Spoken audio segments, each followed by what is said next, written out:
Seorang pria bernama Leon tampak bersimpuh, tangannya terikat ke belakang. Mendadak sosoknya dikelilingi oleh para tentara Jepang yang menodongkan senjata padanya.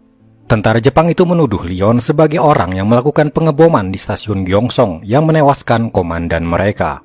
Saat lawannya lengah, Leon berhasil melepaskan diri dari ikatannya. Para tentara semakin curiga hingga akhirnya ia menembak Leon di dada.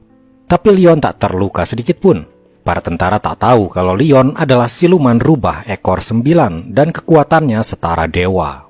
Leon kemudian membabat habis semua tentara dengan mudah. Seorang prajurit ia biarkan hidup. Kemudian dengan menggunakan bahu prajurit itu, membidik seorang pria di kejauhan yang dengan santai menyalakan rokok. Ternyata pria itu adalah Lirang, adik Leon. Lirang yang kesal kemudian mengambil basoka dan menembak ke arah Leon. Terjadilah aksi saling tembak-menembak dan saling berkelahi. Sambil terus bertempur, Leon merasa bingung mengapa sang adik bisa ikutan terdampar di tahun 1938 seperti dirinya. Bukankah seharusnya Lirang telah meninggal di tahun 2020? Leon teringat bagaimana ia selalu berkelahi dengan adiknya itu selama ratusan tahun. Dan di tahun 2020, Leon dan Lirang sebenarnya sudah mati. Namun Leon bereinkarnasi lagi, sementara Lirang tidak. 4 bulan setelah kematian Lirang, Leon yang hidup kembali menemui seorang wanita bernama Taluipa, sang penguasa sungai kematian, dan protes mengapa adiknya itu tak bisa bereinkarnasi. Taluipa mengatakan Lirang tak bisa bereinkarnasi sebab terlalu banyak manusia yang telah ia bunuh. Leon ingin saudaranya hidup kembali dan berjanji pada Taluipa untuk melakukan apa saja. Taluipa akhirnya memberikan syarat, yakni Leon harus menjadi kaki tangannya. Selain itu, Leon harus menjadi siluman rubah ekor 9 kembali. Leon setuju dan menandatangani kontrak tersebut. Masalah muncul saat suatu hari ketika Leon bersantai di kafe, suami Taluipa mendatanginya dan memberitahu bahwa seorang pria bertopeng mencuri sebuah kristal bernama batu penjaga. Akibat hilangnya kristal itu bisa fatal. Keseimbangan dunia manusia dan dunia roh menjadi kacau. Taluipa meminta Leon untuk segera menemukan batu itu dan diberi jam tangan yang mengingatkan Leon bahwa ia harus kembali sebelum fajar. Seorang pria datang bernama Shinju, sahabat Leon, berkata akan membantu Leon dalam misinya kali ini. Mereka pun memasuki gerbang waktu. Leon akhirnya melakukan perjalanan kembali ke tahun 1938 saat era penjajahan Jepang di Korea. Di tengah kota, Leon melihat sosok pria bertopeng yang terus mengawasi dirinya. Leon sadar orang itulah yang mencuri kristal batu penjaga. Leon mengejar pria bertopeng itu hingga pertempuran keduanya tak terhindarkan. Sementara itu, tak jauh dari tempat mereka bertarung, seorang wanita berpakaian ningrat menerima sebuah tas dari 2 orang pria. Wanita itu kemudian mendekati sebuah mobil yang dijaga oleh banyak pasukan Jepang. Saat wanita itu mendekat dan hampir melemparkan bungkusan dari dalam tas, Leon dan pria bertopeng bertempur di situ. Batu yang dicari Leon terjatuh di tanah. Sementara itu, wanita tadi kembali melemparkan bungkusan yang ia bawa. Terjadilah ledakan hebat di sana. Leon menggunakan kesempatan ini untuk berusaha mengambil batu penjaga tersebut, namun seorang pria berhasil mengambilnya. Leon pun kini mengejar pria itu. Pria itu membawa batu kristal tersebut ke sebuah gubuk yang ternyata dia adalah anak buah dari Lirang. Leon tak menyangka dia akan bertemu dengan adiknya. Leon kemudian memeluk saudaranya dengan hangat, tetapi Lirang tampak tidak menyukainya. Leon akhirnya menyadari bahwa di era ini adiknya memang belum mati. Lirang kemudian mengajak Leon untuk makan dan minum. Tanpa curiga, Leon meminum apa yang dihidangkan oleh adiknya. Namun seketika Leon sadar adiknya memasukkan racun ke dalam minuman tersebut. Leon pun pingsan. Di tempat lain, wanita tadi yang bernama Eunho sedang dikejar banyak orang akibat ledakan yang ia buat. Ia tertembak dan menabrak seorang pria mabuk. Si pria mabuk ini kemudian dihajar juga oleh orang-orang itu. Namun saat si pria ini mengatakan, "Awas, ada api," tubuh orang-orang yang mengejarnya mendadak terbakar. Pria ini bernama Muyong, dan dia kini menyelamatkan Eunho dan membawa wanita cantik ini ke rumahnya. Ketika akhirnya Eunho terbangun dan merasa lukanya sudah baikan, ia mengobrol dengan Muyong dan berterima kasih sudah menyelamatkannya. Kembali pada Leon, ia siuman dengan kondisi tangan terikat. Ia menyadari bahwa adiknya telah melaporkannya kepada tentara Jepang dan memfitnahnya sebagai pelaku pengeboman stasiun Gyeongsong. Kembali Leon dan Lirang tengah bertarung sengit. Lirang terkejut saat Leon mendadak menjatuhkan pedangnya dan diam saja saat Lirang melukainya dengan kapak. Leon mengatakan ia melakukan ini agar Lirang percaya bahwa ia tak ada niat melukai adiknya itu dan ingin berdamai dengannya.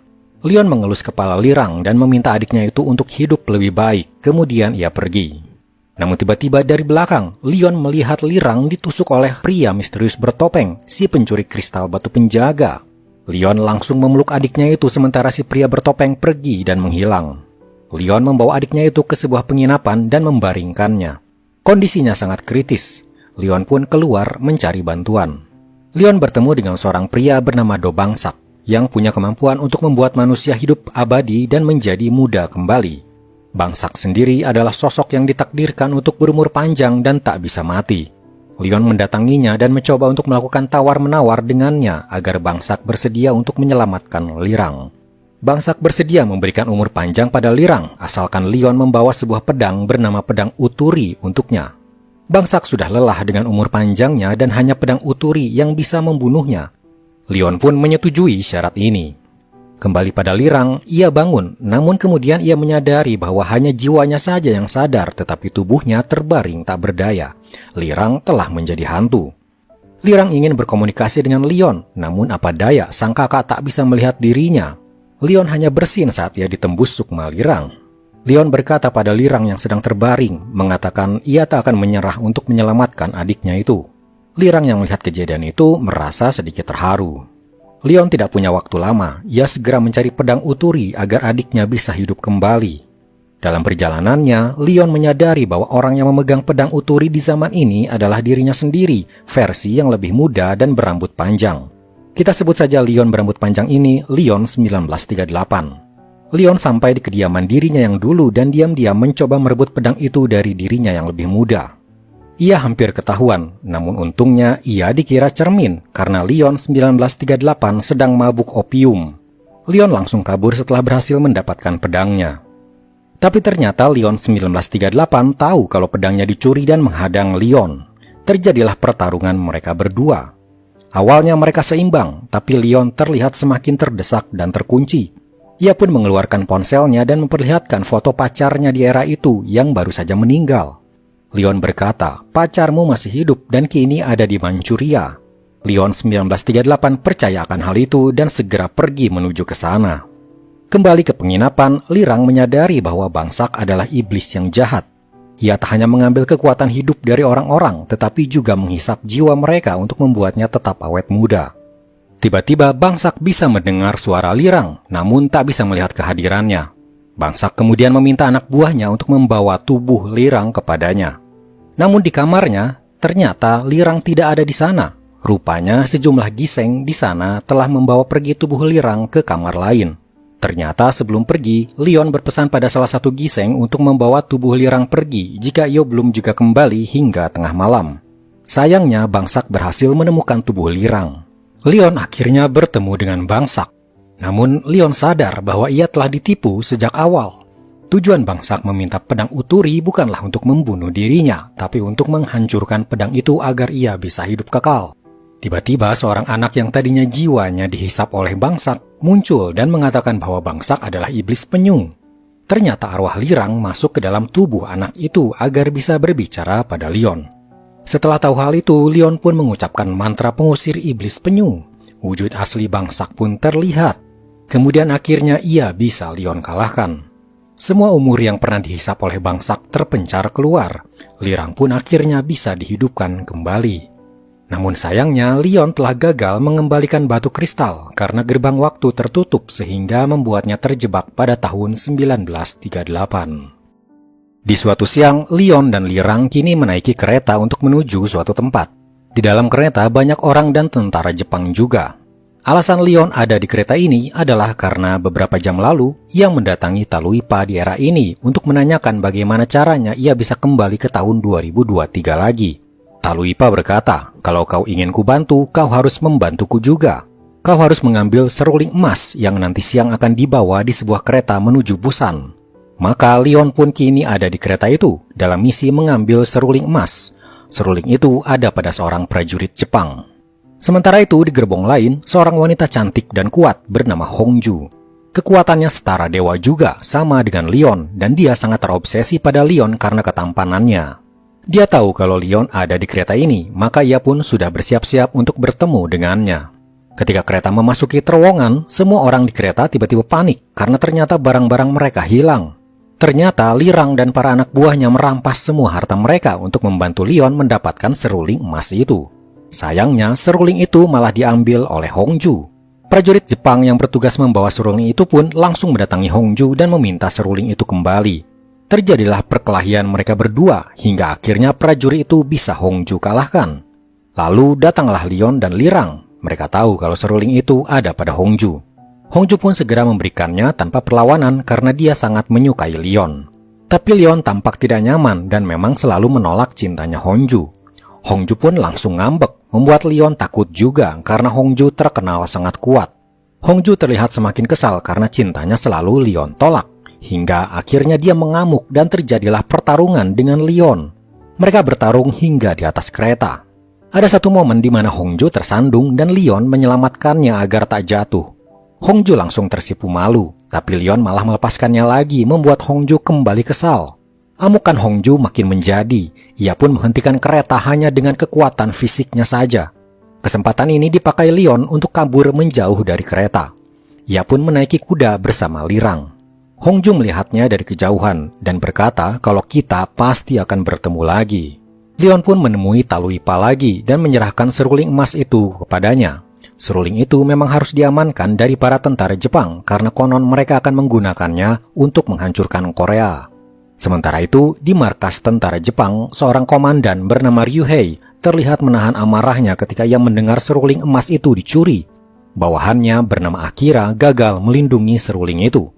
Ryuhei pun makin lama tak bisa menahan amarahnya dan menghabisi para bawahannya. Akira pun tak luput dari siksaannya. Namun untungnya ia masih diberi kesempatan untuk merebut seruling itu kembali. Kembali pada Leon dan Lirang, mereka kini ada di sebuah butik untuk mengubah penampilan Lirang yang sebelumnya seperti berandalan. Ia pun dibelikan jas dan setelan mahal oleh Leon.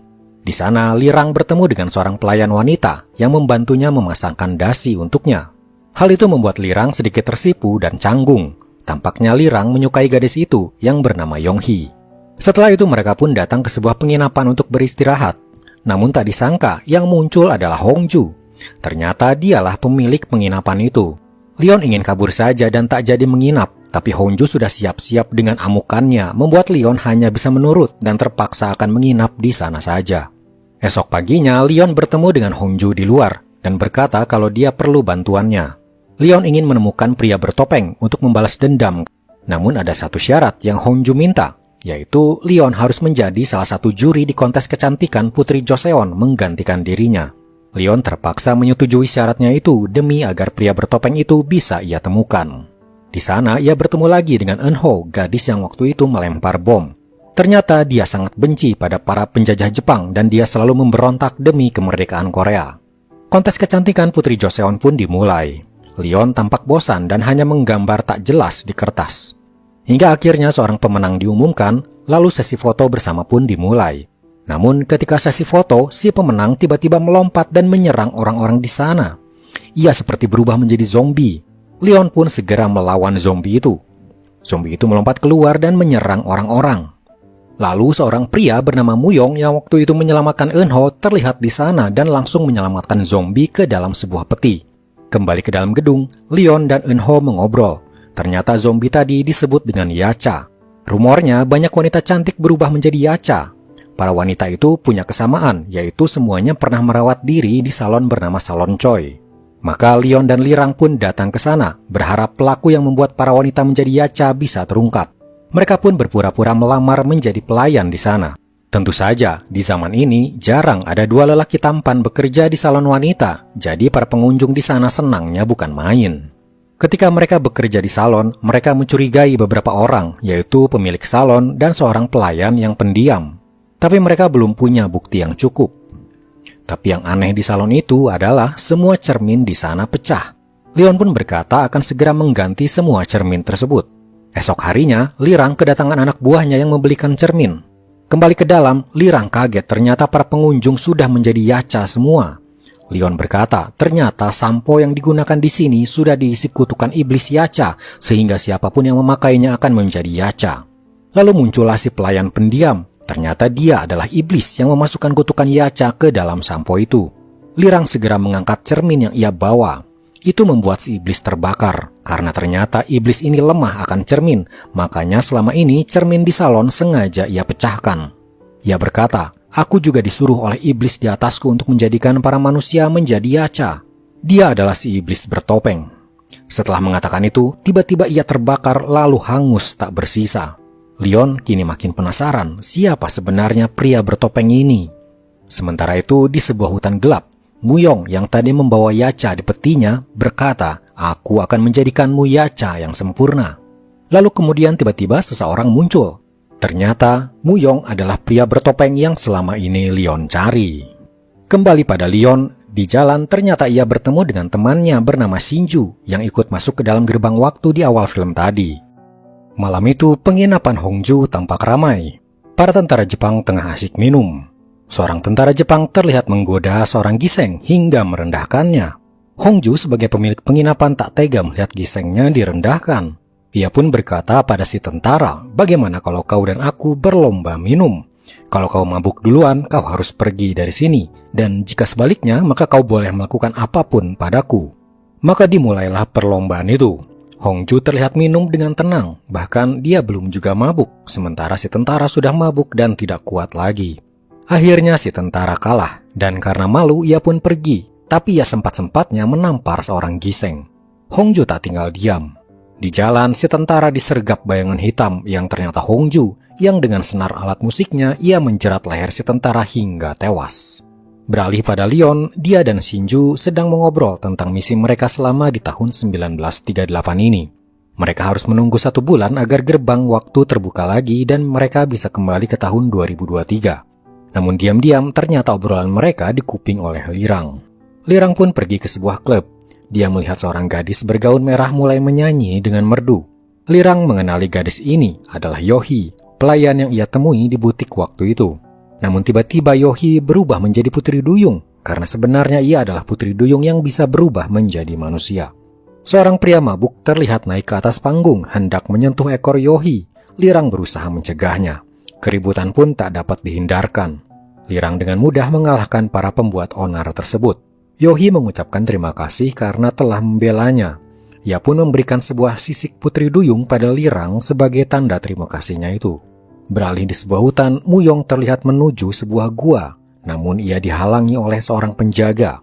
Karena si penjaga tahu kalau Muyong sepertinya akan memaksa masuk, ia pun membangkitkan para prajurit gaib untuk melawan Muyong. Muyong pun melawan semua prajurit itu, lalu mengalahkan mereka dengan membakarnya dengan kekuatan apinya. Muyong melanjutkan masuk ke dalam gua dan keluar lagi sambil menggendong seorang anak. Anak itu pun dibuka penutup matanya.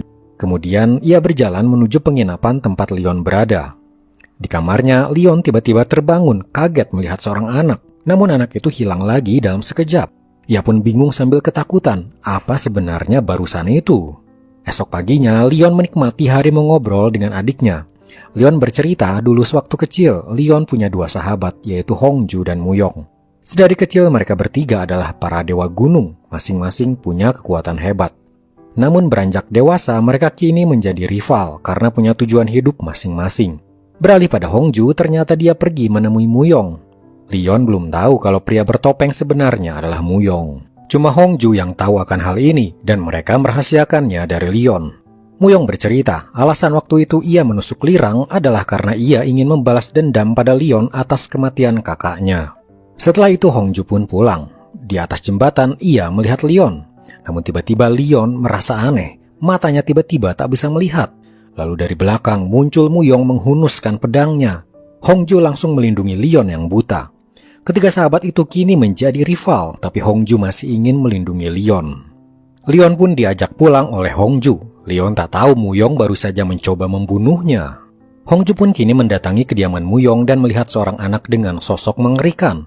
Ternyata dialah yang menyebabkan Leon buta ketika semalam ia datang ke kamar Leon. Anak kecil itu bernama Saitani, iblis yang diciptakan oleh sebuah ritual biadab karena melibatkan seorang anak yang dikurung di sebuah kotak dan dibiarkan hingga mati. Hongju tak habis pikir kenapa Muyong sampai bertindak sejauh ini untuk menyakiti Leon. Di penginapan, Shinju menutup mata Leon agar tak mengalami iritasi. Leon curiga sebab seperti ada yang sengaja mengirimkan kutukan saat dia terjebak di tahun 1938 ini. Shinju kemudian meninggalkan Leon dan Lirang karena harus pergi mencari obat. Lirang terlihat sedih saat melihat Leon kesulitan makan bubur sendiri, mengingat dulu kakaknya itu sering menyuapinya saat ia masih kecil. Ia kemudian memutuskan untuk menyuapi Leon.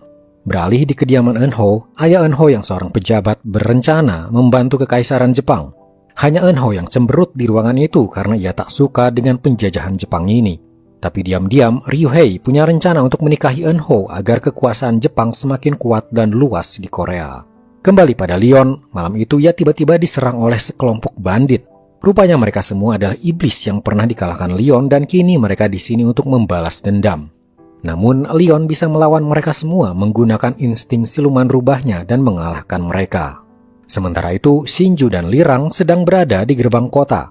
Ternyata mereka akan melakukan ritual pengusiran setan pada Leon agar dapat melihat kembali. Lirang bertugas untuk berjalan dari gerbang menuju penginapan dengan syarat jangan menoleh ke belakang. Namun ketika akan sampai di penginapan, ia tiba-tiba ambruk. Ternyata ada sebuah panah kecil tertancap di lehernya membuatnya tak sadarkan diri. Sementara Shinju yang ada di gerbang kota juga mengalami hal sama. Ternyata yang memanah mereka adalah Muyong. Beralih pada Leon, ia keluar dari penginapan dan mendapat surat di sebuah anak panah. Tak sengaja ia bertemu anak kecil, tapi ia tak tahu kalau itu adalah Saetani. Anak itu membacakan suratnya yang berisi kalau Lirang dan Shinju sedang diculik dan Leon harus datang ke sebuah tempat bernama Gunung Bukhan. Anak itu pun akan menjadi pemandu Leon dengan cara digendong oleh Leon. Leon bersama Saetani hampir sampai di tempat yang dimaksud.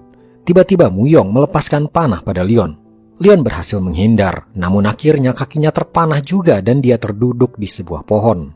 Sementara itu, ternyata Lirang dan Shinju dimasukkan ke dalam sumur. Kondisinya semakin buruk karena air terus-menerus naik. Lirang mencoba membantu menopang Shinju lebih tinggi di dalam sumur, mengorbankan udaranya sendiri. Lalu tiba-tiba sisik pemberian Yohi di sakunya mulai bersinar.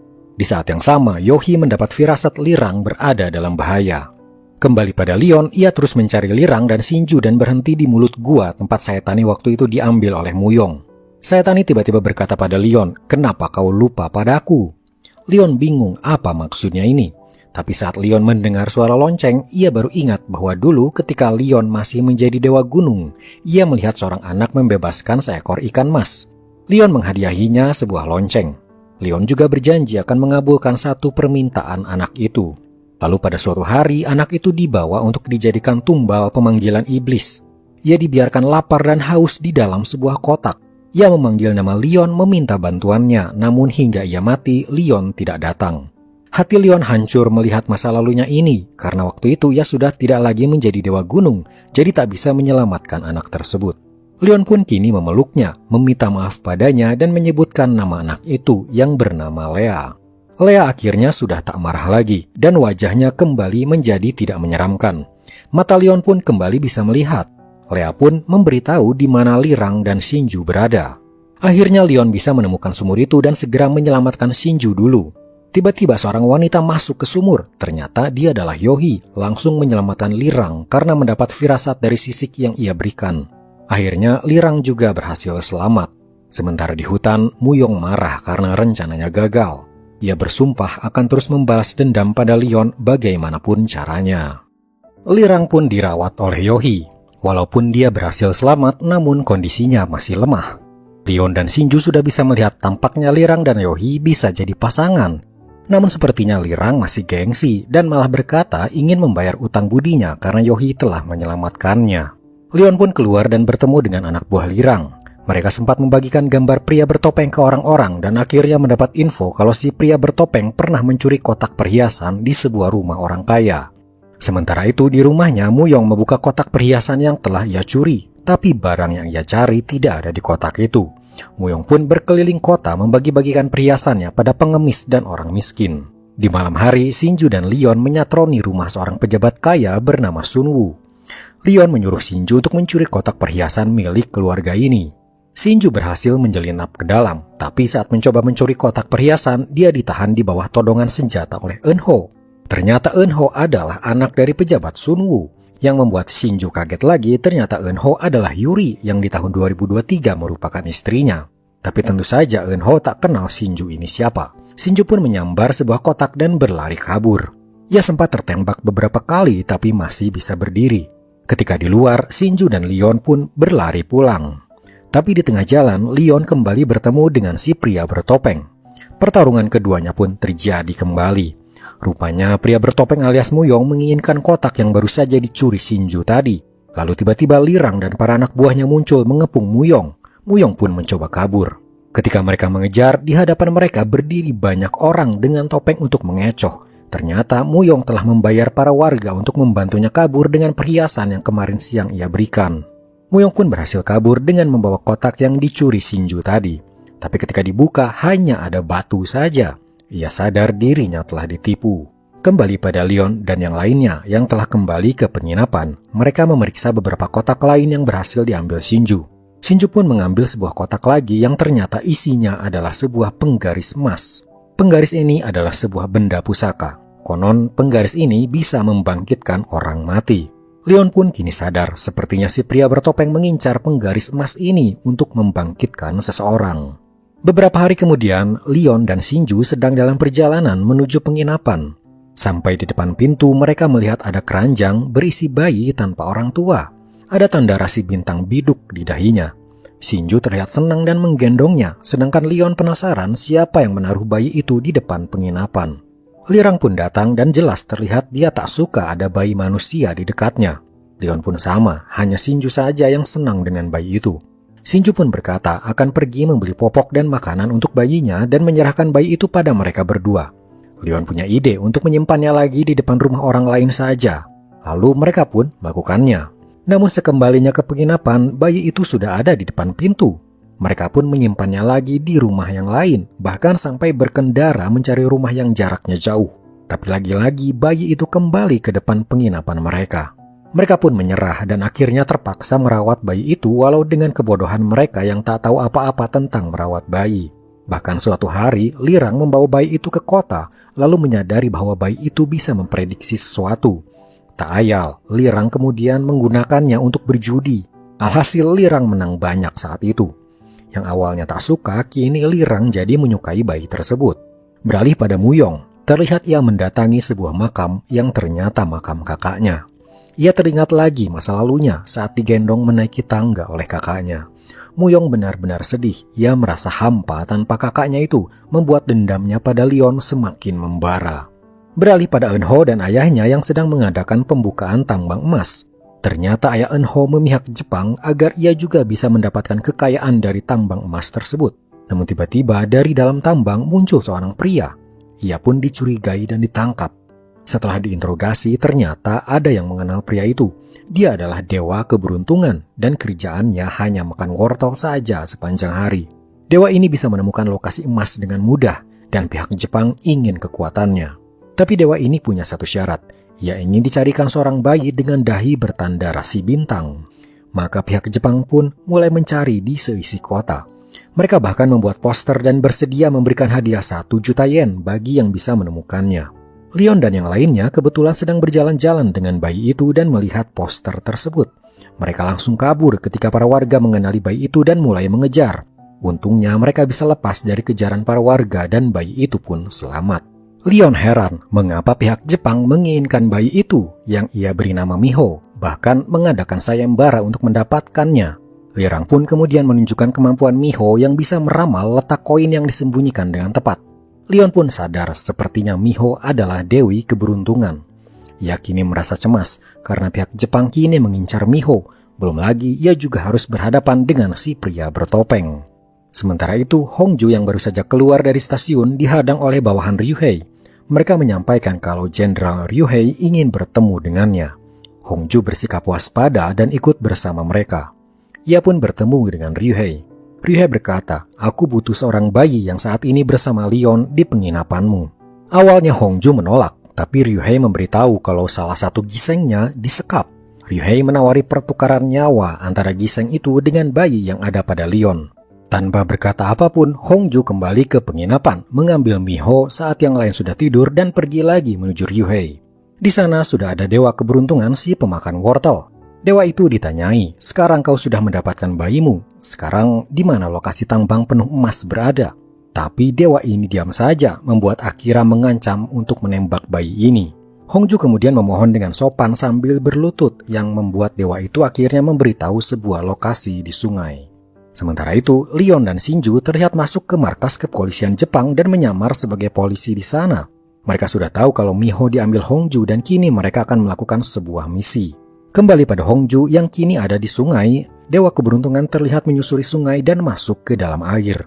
Tak lama ia mengambil sesuatu dari air, ternyata itu emas. Ternyata di malam ketika Miho diambil Hongju, ia membangunkan Leon dan memberitahu rencananya.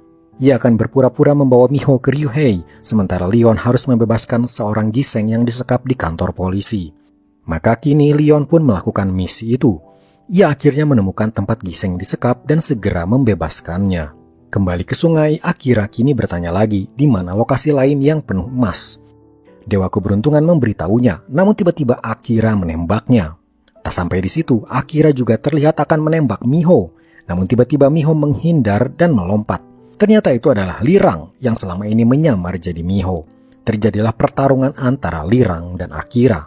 Sementara itu, Leon kini sudah berhasil membebaskan giseng itu. Namun di kota, tak sengaja ia berpapasan dengan Ryuhei. Leon tiba-tiba mencium bau darah ketika melewatinya, pertanda Ryuhei adalah iblis. Seketika mereka langsung saling menghunuskan pedang bersiap bertarung. Namun seketika itu juga Ryuhei tiba-tiba menghilang. Leon hanya memegangi tangannya yang tampak gemetar, menyadari kalau kekuatan Ryuhei sangat besar. Sementara itu, Miho terlihat sudah kembali ke penginapan digendong oleh Leon. Ternyata kejadian di sungai itu berhasil dimenangkan Lirang dan mereka bisa kembali dengan selamat. Terlihat dewa keberuntungan juga masih hidup dan kini ia berpamitan dan akan membawa Miho yang seorang dewi keberuntungan pergi mengembara. Sebelum pamit, dewa keberuntungan memberikan tanda rasi bintang di tangannya Leon. Tanda itu suatu hari mungkin bisa menyelamatkan dirinya atau orang di sekitarnya. Di suatu malam, Leon mendengar namanya dipanggil dari luar. Ia pun keluar dan melihat sahabatnya, Muyong. Ia tak menyangka ia bisa bertemu dengannya lagi, padahal seharusnya Muyong sudah mati. Leon memeluknya, namun ia langsung bertanya siapa kau sebenarnya. Leon langsung mengeluarkan pedangnya dan menyerang Muyong. Ia tak percaya kalau pria ini adalah Muyong karena setahu dia Muyong sudah mati. Sementara itu, Hongju yang berada di kamarnya diberitahu oleh Jeo kalau ada sesuatu yang gawat di luar. Hongju pun melihat keluar dan melihat dua sahabatnya sedang bertempur. Ia berteriak untuk menghentikan mereka, namun mereka tak peduli. Karena kesal, ia langsung melemparkan pedangnya tepat menembus tubuh Leon dan Muyong seperti sate. Barulah mereka berhenti, kemudian Hongju langsung memarahi mereka berdua. Ia kemudian menarik pedangnya, Leon langsung muntah darah. Muyong terlihat sedikit khawatir pada Leon yang sedang sekarat itu. Hongju berkata pada Muyong, hanya kau yang bisa menyembuhkannya. Ini adalah ironi bagi Muyong. Di satu sisi selama ini ia dendam pada Leon, tapi ternyata ia tak tega melihat sahabatnya sekarat seperti itu. Maka akhirnya Leon pun dibaringkan di tempat tidur dan Muyong mulai menyembuhkan lukanya. Muyong adalah dewa gunung yang bisa menyembuhkan luka separah apapun. Leon beristirahat ditemani Hongju. Tapi sampai saat ini Leon masih belum tahu kalau Muyong adalah si pria bertopeng. Sementara itu di luar terlihat sebuah kantung merah di atap rumah yang ternyata disimpan Muyong. Ternyata itulah tujuan Muyong datang ke tempat Leon. Kantung merah itu ia dapatkan dari Raja Neraka yang berfungsi sebagai pemanggil iblis jahat. Muyong berencana memanggil iblis itu untuk menghabisi Leon. Esok harinya, Leon sudah baikan dan terbangun. Hongju pun kini seperti kembali ke masa lalu ketika mereka masih bertiga dan bersahabat. Mereka pun pergi berjalan-jalan menonton film. Setelah itu, mereka menyusuri kota hingga malam hari. Sementara itu di penginapan, para giseng sedang belajar. Ternyata gurunya adalah Eunho. Setelah belajar, karena bosan, mereka memutuskan untuk bermain permainan memanggil arwah. Cara bermainnya adalah 4 orang berdiri di masing-masing sudut ruangan. Satu orang berjalan ke satu orang lainnya, menepuk pundaknya, lalu kemudian orang itu berjalan juga. Terus begitu sampai nanti akan ada arwah yang muncul. Sebenarnya ini hanya permainan saja, namun ketika mereka memainkannya, tak disangka kejadian arwah sungguhan muncul. Eunho tiba-tiba menghilang ketika bermain permainan tersebut. Ia pun kini seperti berada di tempat lain yang asing dan suasananya menyeramkan. Hongju yang baru saja pulang dari jalan-jalannya langsung marah ketika ia tahu para gisengnya bermain hal tersebut yang membuat Eunho menghilang. Tapi mereka curiga, biasanya permainan ini hanya memanggil arwah yang lemah, tapi kali ini ia sampai bisa menculik manusia, pastilah arwah ini punya kekuatan besar. Untuk menjemput Eunho kembali, mereka terpaksa memainkan permainan arwah lagi. Kali ini, Leon, Hongju, Muyong, dan Shinju memulai ritual permainan itu. Ketika di tengah permainan, terlihat bayangan Lirang di luar. Muyong tiba-tiba berkata, itu bukan Lirang, tapi iblis. Seketika Leon keluar hingga terjatuh, tapi ternyata itu memang Lirang. Muyong yang kemudian berkata, itu tadi bukan suaraku. Lalu akhirnya mereka sadar, giliran Hongju kini menghilang. Leon dan Muyong kini sadar, arwah yang melakukan ini bukanlah arwah sembarangan. Shinju yang punya kemampuan berbicara dengan hewan mendapat info dari seekor kucing, ternyata yang mengambil Eunho dan Hongju adalah seorang iblis bernama Sanbem. Mereka pun kenal siapa Sanbem, seorang iblis berkekuatan hebat.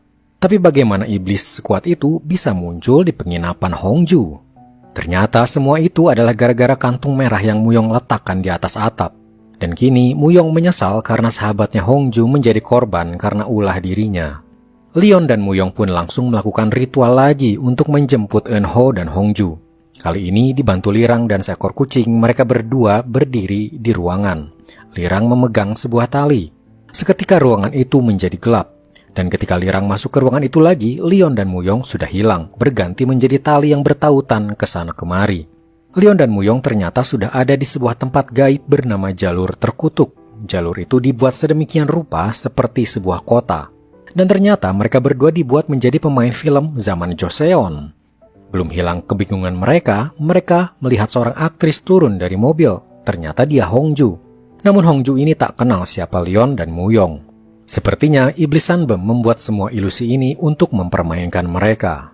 Mereka berdua sudah mencoba berbagai cara untuk membujuk Hongju agar ingat kembali dan ikut bersama mereka. Namun Hongju menolak. Beralih pada Lirang, ia mendapat telepon dan ia mengenal suara itu suara Shinju, menyuruhnya untuk mengoleskan darahnya ke tali. Namun tiba-tiba suara Shinju berubah.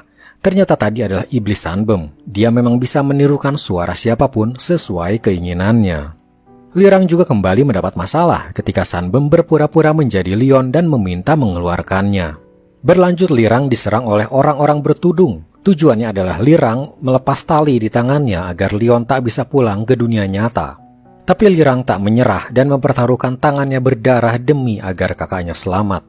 Lalu kembali pada Leon, lagi-lagi dia dipermainkan Sanbem. Kali ini ia dan Muyong seperti berada di sebuah acara talk show. Tapi sosok pembawa acaranya adalah kakak Muyong yang sudah mati. Muyong langsung marah karena Sanbem seperti mempermainkan dirinya dan kakaknya. Apalagi ketika acara dimulai, mereka ditanyai tentang kenapa Leon membunuh kakak Muyong. Leon menjelaskan saat itu kakak Muyong mencoba membunuh Muyong. Leon pun tak punya pilihan selain membunuhnya. Akibat acara itu, Leon dan Muyong sempat berdebat panas. Mereka berdua tiba-tiba berpindah tempat lagi, kali ini berada di luar. Mereka diberi waktu 1 jam untuk mencari Sanbem atau Hongju dan Eunho tak akan selamat. Sementara itu, di sebuah istana, terlihat Hongju memakai pakaian pengantin zaman dulu. Dia sudah dihipnotis oleh Sanbem agar menuruti kemauannya. Hingga akhirnya Leon dan Muyong berhasil sampai di istana itu juga. Hongju muncul menghalau mereka, sementara Sanbem melihat mereka dari kejauhan. Hongju yang dalam pengaruh hipnotis dengan wajah tanpa ekspresi mulai menyerang kedua sahabatnya itu. Mereka berdua tak tega menyakiti Hongju dan mencoba berbicara dengannya, mengingat kenangan indah masa lalu ketika mereka saling melindungi dan saling menyayangi. Sebuah serangan dari Muyong bisa membunuh Hongju, tapi pedangnya ia hentikan tepat di depan wajahnya. Hongju tiba-tiba menusuk balik Muyong, terlihat Muyong pasrah saja, merasa serba salah. Leon mencoba menghentikannya, menggenggam pedang Hongju hingga tangannya berdarah. Hongju belum menyerah, ia kemudian mencekik mereka berdua. Leon berbalik dan menahan Hongju, masih terus mengingatkan dia tentang bagaimana mereka saling melindungi. Hongju teringat ketika mereka kecil, mereka diserang monster. Hongju ketakutan, tapi Leon dan Muyong melindunginya, bahkan Muyong rela berdarah demi Hongju. Lalu tiba-tiba ia melempar pedangnya, ternyata sasarannya Sanbem. Hongju telah sadar kembali. Kemudian mereka berdua juga menusukkan pedang mereka pada Sanbem, membuatnya kaku tak bergerak. Hongju pun segera mengajak Eunho untuk keluar dari dunia ilusi. Akhirnya mereka keluar kembali ke dunia nyata. Namun mereka baru sadar, Muyong dan Leon belum kembali. Ternyata Muyong kembali pada Sanbem dan menusukkan tongkat khusus yang bisa menghancurkan iblis. Sanbem pun hangus menjadi serpihan debu. Sebuah batu bersinar muncul dari abu Sanbem. Leon melihat itu semua. Ternyata batu itulah yang menjadi tujuan Muyong. batu iblis yang jika dihisap akan bisa menyembuhkan kutukan yang selama ini Muyong derita. Setelah ia menghisap batu itu, kutukan Muyong pun hilang dan kini ia menjadi lebih kuat. Leon tersadar, ternyata memang selama ini pria bertopeng itu adalah Muyong. Keduanya kembali bertempur. Namun tiba-tiba muncul Lirang. Ia masuk ke dunia ilusi itu untuk menolong Leon. Namun Muyong tak meneruskan pertarungannya dan memilih pergi. Leon pun kini dipapah oleh Lirang kembali menuju dunia nyata. Kembali ke dunia nyata, di stasiun muncul 4 orang Jepang. Mereka adalah Shinigami yang ternyata diundang oleh Ryuhei untuk membantunya. Misi mereka adalah menghabisi Leon dan teman-temannya. Setelah itu, Ryuhei menemui pejabat Sunwoo berbicara tentang Eunho. Ryuhei terang-terangan berkata ia akan menikahi Eunho. Sunwoo keberatan karena pernikahan ini pastilah untuk memperluas wilayah penjajahan Ryuhei, bukan atas dasar cinta. Tapi Ryuhei tiba-tiba menyuruh seseorang masuk, tangannya diikat. Ternyata dia adalah salah satu pemberontak yang menginginkan kemerdekaan. Secara tak langsung Ryuhei memberi pesan, jika Eunho tak ingin menjadi seperti orang ini, maka Sunwoo harus merelakan anaknya menikah dengan Ryuhei. Beralih pada Muyong, dia ada di hutan dan sedang melakukan sebuah ritual. Sebuah cermin ada bersamanya. Darah ia teteskan ke tanah. Lalu cermin itu ia ambil, terlihatlah sesosok pria. Dia adalah kakak Muyong yang selama ini ia ingin bangkitkan dari kematian. Kakaknya yang ada di dalam cermin berkata, untuk membangkitkanku kau perlu batu pusaka dan penggaris emas. Muyong tahu kedua benda itu ada pada Leon dan kini ia akan merebutnya. Mereka semua bersiap menghadapi Chibo. Shinigami yang satu ini adalah seorang iblis dengan racun yang mematikan. Mereka bertiga awalnya meremehkan musuh yang ada di hadapannya. Chibo jadi kesal, kemudian menjentikan jarinya. Tiba-tiba Muyong dan Hongju muntah darah. Rupanya mereka baru saja menghirup racun yang sudah bersatu dengan udara. Chibo memberi mereka waktu 1 jam. Jika tidak, mereka akan mati kehabisan darah karena racun ini. Chibo akan menyerahkan penawar racunnya jika Leon bersedia memberikan benda pusakanya. Leon akhirnya memutuskan untuk menyerahkan benda pusaka itu.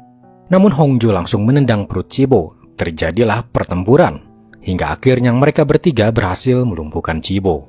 Ia pun disiksa oleh Hongju dengan benda-benda tajam yang ia bawa, memaksanya untuk memberikan penawarnya. Namun Chibo keras kepala dan malah tersenyum. Kemudian ia malah meludahi mereka dengan cairan asam. Karena kesal, Hongju memukul Chibo berkali-kali hingga kepalanya membentur batu dengan keras, lalu ia tewas. Kembali ke Hotel Bando yang kini telah dipenuhi para yacha, Lirang dan Yohi semakin terpojok. Untungnya Shinju dan anak buah Lirang muncul membantu tuannya itu untuk menyelamatkan diri bersama Yohi. Mereka naik ke lantai atas untuk masuk ke sebuah kamar. Tapi tiba-tiba ia langsung digigit oleh yacha yang ternyata ada di dalam kamar sedari tadi. Lirang yang melihatnya bergegas menolong kekasihnya itu. Kembali ke hutan ilusi, mereka bertiga berusaha mencari jalan kembali ke hotel.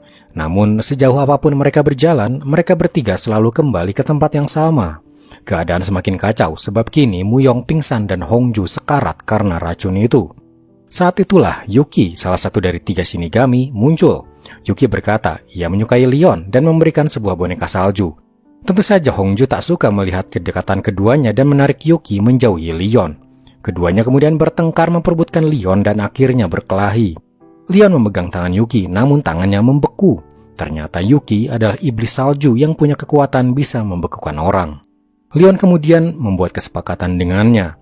Ia setuju untuk menukar satu benda pusaka dengan penawar racun untuk mengobati Muyong dan Hongju. Kembali ke Hotel Bando, Lirang membawa Yohi masuk ke kamar dan berusaha menghisap racun yacha dari bahu kekasihnya itu. Tapi Yohi tahu hal itu sia-sia saja. Yohi berkata pada Lirang untuk meninggalkannya saja. Dia takut nanti akan menjadi yacha dan malah menyerang Lirang. Tapi Lirang mengambil cincin dari sakunya dan memasangkannya di jari Yohi, sambil berkata ia tak akan pernah meninggalkan Yohi. Beralih pada Eunho, dia bertemu dengan Heja di jalan. Mereka pun masuk ke butiknya Heja dan membicarakan hal penting. Heja memperlihatkan sekotak berisi dinamit dan berkata ia akan memberontak demi kemerdekaan Korea. Eunho tiba-tiba punya ide dan berkata aku juga akan ikut dalam pemberontakan ini, yaitu ia akan memasang dinamit ini tepat di upacara pernikahannya nanti. Hal itu pasti akan membuat rakyat Korea tersulut semangatnya dan perjuangan untuk meraih kemerdekaan bisa tercapai. Maka malam itu, Eunho pun datang ke orang tuanya dan setuju untuk menikah dengan Ryuhei. Kembali pada Leon, akhirnya ia mendapat obat penawar racun itu. Namun keduanya masih ragu apakah penawar itu asli atau malah racun lagi. Untuk membuktikan keaslian penawar itu, Leon memutuskan untuk meminumnya terlebih dulu. Setelah menunggu beberapa jam, terlihat Leon baik-baik saja, membuktikan kalau penawar itu asli. Sementara itu, Yuki bertemu dua temannya dan memperlihatkan penggaris emas, salah satu benda pusaka hasil pertukarannya dengan Leon. Kembali ke hotel, kondisi Yohi semakin memburuk dan akhirnya ia tak sadarkan diri. Shinju bersama dua rekan yang lain kini ada di kamar bersama Lirang. Bawahannya Hongju berkata kalau sebenarnya ada penawar untuk mengobati efek Yacha ini. Waktu itu Jindo mendengar dari Muyong sendiri kalau Yacha bisa disembuhkan dengan bunga safron. Kemudian Shinju ingat, ia pernah melihat bunga safron di restoran hotel ini. Tapi restoran itu kini dipenuhi Yacha dan mereka harus mempertaruhkan nyawa untuk mengambilnya. Lirang pun memutuskan untuk mempertaruhkan nyawanya mengambil safron itu demi kesembuhan Yohi. Untungnya teman-temannya bersedia membantunya. Ketiganya kemudian mengendap-endap menuju lobi. Mereka sadar sepertinya para Yacha kini tak bisa melihat, namun pendengaran mereka masih peka. Mereka pun mengatur rencana untuk mengalihkan perhatian Yacha. Kembali pada Leon, dia memutuskan untuk menghabisi salah satu dari ketiga Shinigami dan meminta kedua sahabatnya untuk memulihkan diri dulu. Saat dia pergi, Hongju tiba-tiba memberinya pelukan. Namun tanpa sepengetahuan Leon, Hongju diam-diam mengambil tas berisi benda pusaka itu. Kembali ke hotel, Lirang mengendap-endap berusaha tanpa suara untuk memindahkan kotak musik guna memancing Yacha menjauh dari area restoran. Tak disangka mereka bertemu Satori. Ia berkata kalau ia ingin ikut membantu. Namun karena kecerobohannya, rencana mereka malah berantakan dan Yacha malah menyerang mereka. Kembali pada Leon, ia bertemu dengan seorang kakek tua. Kakek itu memohon Leon untuk menggendongnya karena kakinya terluka. Namun ketika mendekat, Leon menghujamkan pedangnya ke perut kakek itu. Ternyata Leon sadar kalau dia adalah salah satu Shinigami bernama Nyudo. Namun tiba-tiba Nyudo melompat ke pelukannya dan matanya bersinar menjadi biru. Ternyata Nyudo adalah iblis penukar tubuh dan kini ia bertukar tubuh dengan Leon. Kembali ke hotel, Lirang mencoba menyalakan pemutar musik untuk mengalihkan perhatian para Yacha. Rencananya sempat berhasil dan para Yacha bisa ditahan di satu ruangan. Namun ternyata jumlah Yacha semakin banyak dan Satori yang bertugas menahan pintu malah kabur sehingga pintu terbuka dan Yacha keluar lagi dan mengamuk. Di tengah kekacauan, Shinju diam-diam bergerak perlahan mengambil safron di rak. Ia akhirnya berhasil mendapatkannya. Lirang dan yang lain bergegas kembali ke lantai 2, tapi Satori muncul lagi dan ingin bergabung. Namun yang lain sudah kesal padanya dan meninjunya. Akhirnya ia dikerubuti oleh para Yacha. Kembali pada Leon yang kini bertubuh Nyudo. Dia kurang beruntung karena dua Shinigami lain muncul mendekatinya. Leon pun bersembunyi dan bimbang apakah ia harus kabur atau menghampiri mereka. Akhirnya ia pun menghampiri mereka, berharap mereka belum tahu kalau Nyudo sudah bertukar tubuh. Untungnya mereka belum sadar kalau dirinya masih dianggap Nyudo asli. Tapi sialnya, mereka malah meminta untuk segera mendatangi bos mereka dan hanya Nyudo yang tahu tempat bosnya itu.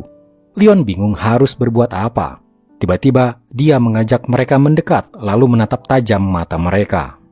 Kembali ke hotel, Satori ternyata masih hidup, bahkan semua Yacha bisa ia kalahkan. Ternyata Satori adalah bos dari Shinigami yang selama ini berpura-pura culun. Ia pun kini berencana untuk menghabisi Leon dan yang lainnya.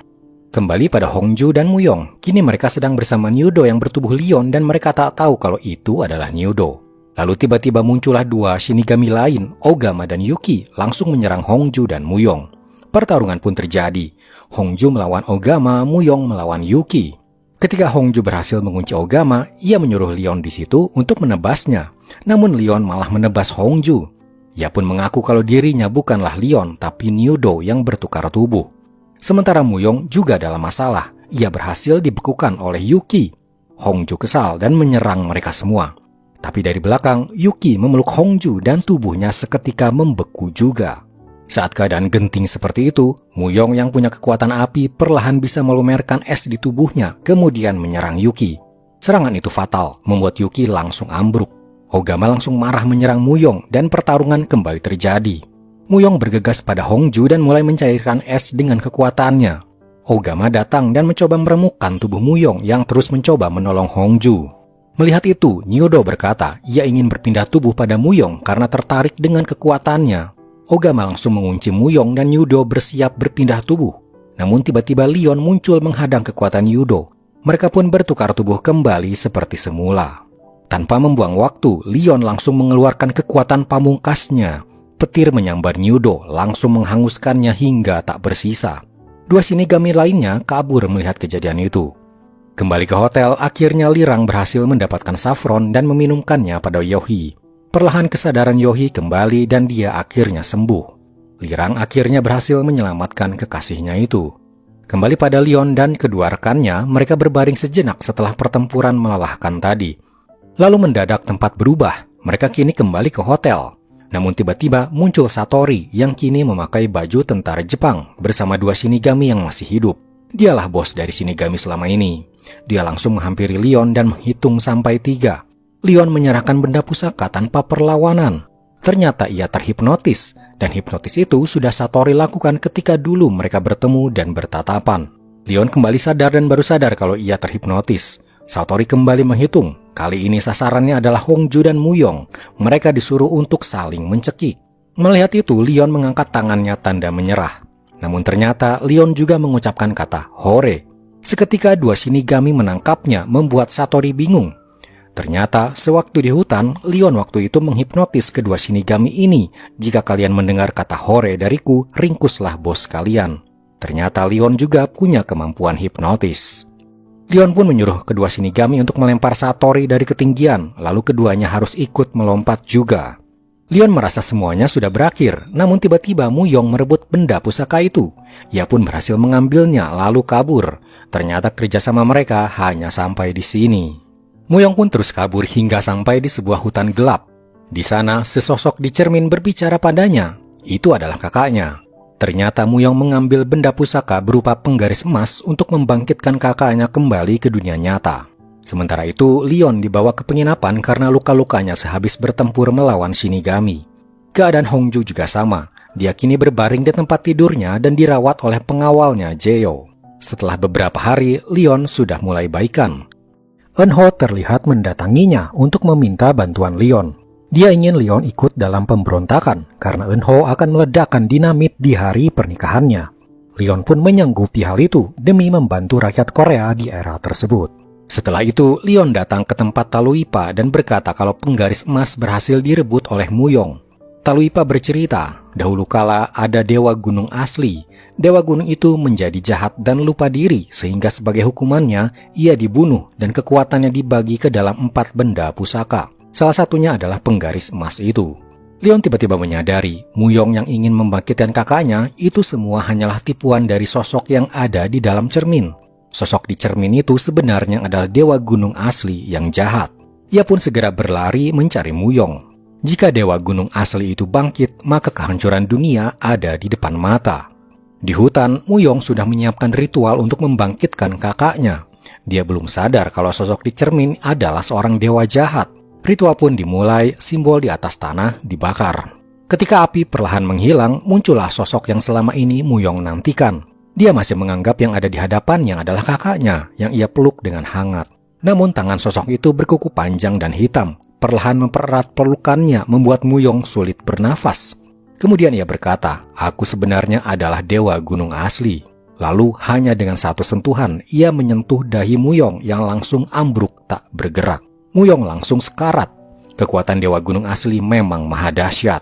Muyong tahu dirinya akan mati dan sekelebat kenangan masa lalunya ketika bersama Hongju dan Leon muncul di benaknya. Leon akhirnya tiba dan melihat Muyong yang sudah tak bergerak. Leon hanya bisa menangisinya. Sementara itu Lirang sedang berkencan dengan Yohi. Ketika Lirang meninggalkan Yohi sebentar, muncul seseorang di hadapan Yohi. Ternyata dia adalah Yuki yang belum mati. Dengan kecepatan luar biasa, dia seketika menebas leher Yohi. Darah mengucur deras. Sekembalinya Lirang, dia bingung Yohi sudah tak ada. Dia sadar ternyata Yohi dalam bahaya.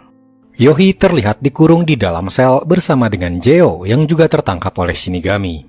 Sementara itu, Leon, Lirang, dan Hongju berdiskusi di mana kira-kira Yohi dan Jeyo disekap. Hongju akan meminta bantuan Taluipa yang punya kekuatan penglihatan 1000 km, berharap Taluipa bisa melihat di mana mereka berada. Namun di kediamannya, Taluipa ternyata kedatangan sesosok pria. Dialah sang dewa gunung asli yang kekuatannya super dahsyat. Dia mengulurkan tangannya membuat Taluipa gemetar ketakutan. Ketika Hongju sampai di sana, Taluipa berbalik dan terlihat sebelah matanya menghitam. Ternyata Dewa Gunung asli telah mengambil kekuatan penglihatan 1000 kilometernya. Sementara itu, para anak buah Lirang berhasil menemukan lokasi Yohi dan Jeo disekap, yaitu di penjara daerah bernama Sodemun. Mereka pun segera bergegas ke sana. Di penjara, para Shinigami disuruh oleh Akira untuk menyuntikkan mereka suatu cairan.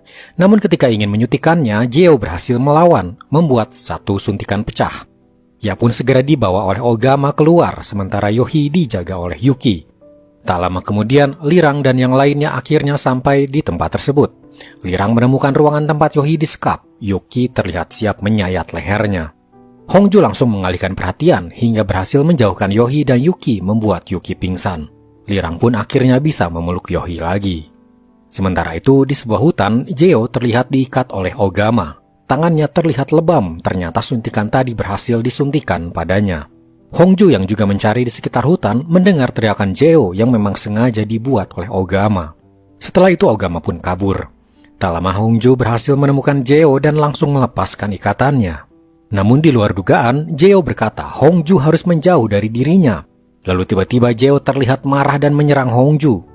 Ketika Jeo berkata seperti ada yang bersiul di dalam kepalanya, Hongju sadar Jeo ada dalam pengaruh racun mematikan yang membuatnya tak bisa mengendalikan diri dan menyerang siapapun yang ada di hadapannya. Jeo pun sadar kalau akibat racun ini ia bisa saja membunuh Hongju. Maka Jeo memilih keputusan nekat, ia menusuk dirinya sendiri. Hongju hanya bisa berteriak melihat kejadian tersebut.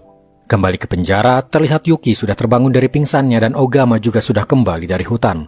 Lirang harus menghadapi kedua Shinigami itu. Kemampuannya masih di bawah Lion, kakaknya, membuat dirinya tak berdaya dihajar oleh Ogama. Anak buah Lirang berhasil Yuki kalahkan. Namun diam-diam Yohi mengambil sebilah pisau. Yohi tiba-tiba mengeluarkan pisau dan menusuk Yuki. Namun sayangnya tusukannya tidak fatal dan kini Yuki jadi kesal dan mencekik Yohi tepat di lukanya. Lirang bersiap dihajar lagi oleh Ogama, namun mendadak ia menahan tinju Ogama. Kemudian matanya berubah menjadi siluman rubah ekor 9. Ternyata tekadnya untuk menyelamatkan Yohi membuat kekuatan barunya muncul. Sebuah pukulan dengan tangannya membuat Ogama terseret jauh, membuatnya ambruk.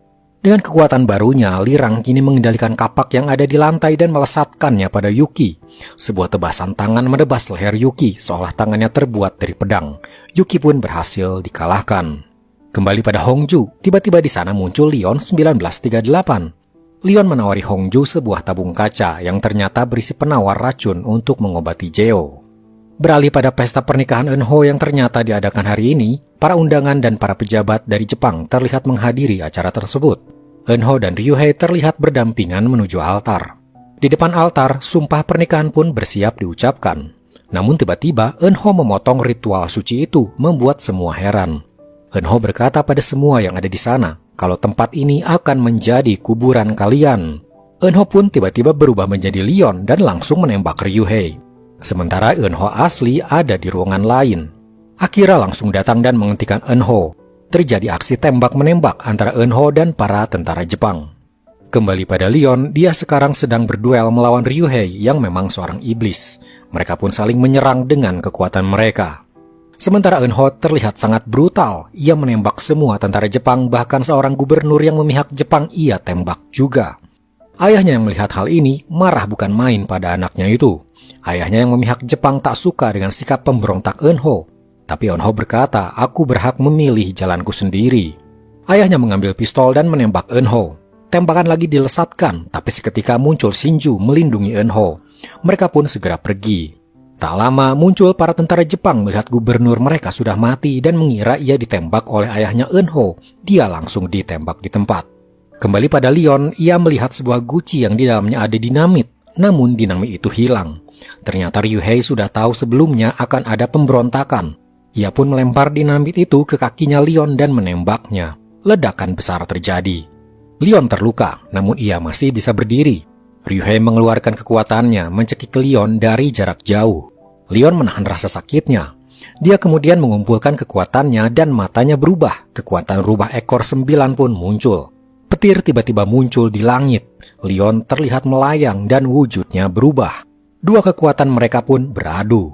Sebuah tebasan dari Leon lebih kuat dari Ryuhei membuatnya muntah darah dan ambruk. Tiba-tiba muncul para tentara Jepang mengepung Leon. Untungnya muncul juga Hongju. Dia yang tadi berhasil menyelamatkan Jeo, kini akan membantu Leon karena malam itu adalah malam Leon harus kembali ke tahun 2023. Mereka pun berpelukan dan pamit. Leon pun menyerahkan semuanya pada Hongju, kemudian ia pergi. Namun di luar, Leon dihadang para tentara. Dari belakang tiba-tiba muncul Muyong. Ternyata dia masih hidup. Ketika di hutan waktu itu, dari tangan Leon muncul bayi ajaib jelmaan Dewi Keberuntungan. Bayi ajaib itu pun membuat Muyong yang sekarat hidup kembali. Kini Muyong pun membalas budi dengan membantu Leon mengalahkan para tentara. Leon pun bisa pergi sementara Muyong mengalahkan semua tentara di sana. Leon sampai di kediaman Taluipa. Namun tak Leon sadari, sang dewa gunung asli mengawasinya dari kejauhan. Di sana ia bersiap untuk pergi ke tahun 2023 lagi dengan gerbang waktu. Lalu muncullah Lirang yang datang tepat waktu untuk berpamitan. Ia menceritakan bahwa tadi ia berhasil mengalahkan 2 Shinigami tanpa kakaknya itu. Hal itu membuat Leon bangga dan bisa dengan tenang meninggalkan adiknya di tahun 1938. Leon akhirnya masuk ke dalam gerbang waktu bersama Shinju dan berhasil kembali ke tahun 2023. Namun di tahun 1938, perjuangan untuk mencapai kemerdekaan belum berakhir. Hongju, Muyong bersama Leon 1938 kini bersama-sama melawan para penjajah Jepang demi membantu kemerdekaan Korea. Dan Leon di masa kini telah kembali ke hidupnya, bertemu dengan kekasihnya bernama Jia. Dan cerita pun selesai. Oke, itulah guys seluruh alur cerita dari drama Nine-Tailed 1938. Gimana ceritanya menurut kalian? Terima kasih sudah menyaksikan video ini sampai akhir ya. Kalau kalian suka, bolehlah like dan subscribe-nya supaya admin semangat membuat video berikutnya. Oke, terima kasih sudah menonton. Sampai jumpa di video berikutnya.